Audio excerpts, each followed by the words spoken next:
Hello everyone! In this video, I'll show you how to transfer money from Revolut to a UK bank account. First, open up the Revolut app on your phone. Make sure you have funds in your account before sending. Next, tap Payments at the bottom of the screen. Then tap the plus icon in the top right corner.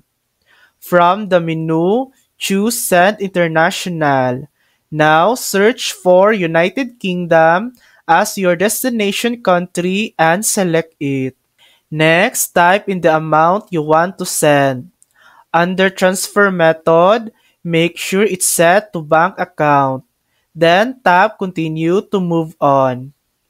Now you'll need to enter the recipient's bank details.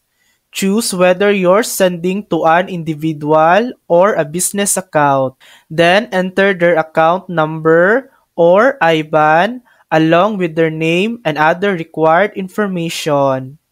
When you're done, tap Add Recipient.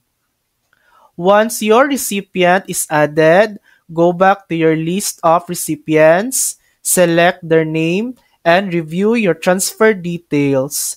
If everything looks correct, tap Send at the bottom.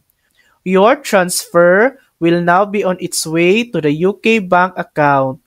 In most cases, the money arrives within seconds, but this may vary depending on time and location. And that's it. You've just learned how to transfer money from Revolut to a UK bank account. Thanks for watching! If this video helped you, please like and subscribe for more helpful tutorials.